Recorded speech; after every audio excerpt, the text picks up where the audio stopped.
AITA for leaving my sister and her new husband stranded on their honeymoon because they wouldn't stop pranking me? I, 28M, have always had a complicated relationship with my sister, 26F, and her wedding and honeymoon really drove that home for me.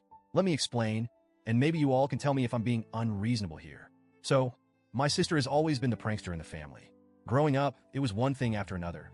From hiding my school stuff to putting food coloring in my drinks, she always thought it was hilarious to mess with me. I'll admit, I usually went along with it.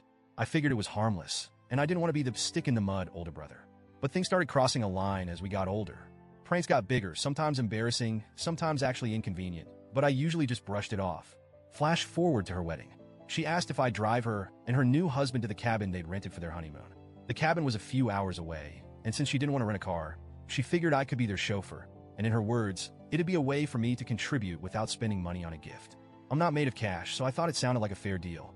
But then, the wedding day happened, and honestly, the prank started getting to me even then.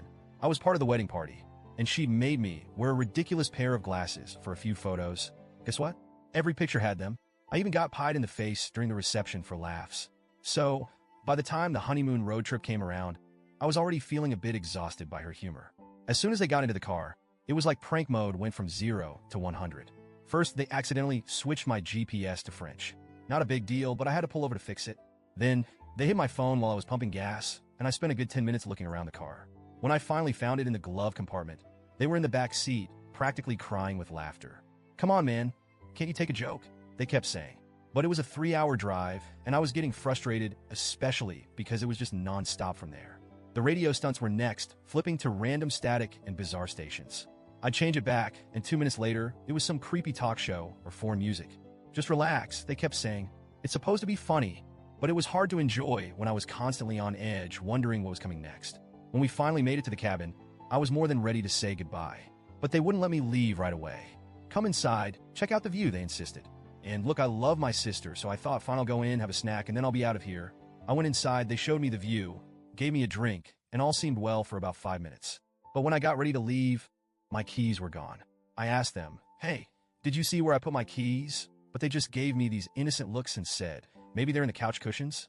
So I start looking. I must have spent nearly 45 minutes turning that cabin upside down while they just sat there practically rolling on the floor laughing. When I finally found my keys taped under the table, I lost it a little and said, "I'm out.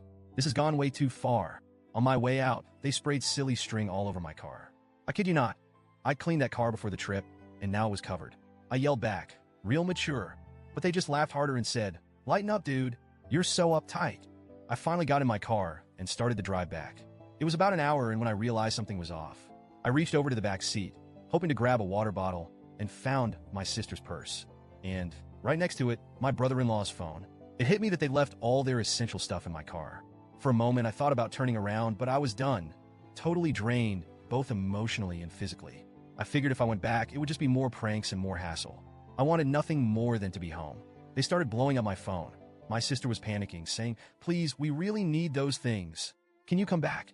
I explained that I was exhausted and that they could either wait until I was back in town or find another way to get their stuff. I offered to leave their things at a gas station along the route so a friend could pick them up, but they insisted I bring it back personally. At that point, I said, "Sorry, you'll just have to figure something out." They managed to get a friend to drive it to them the next day, and I didn't hear anything until later.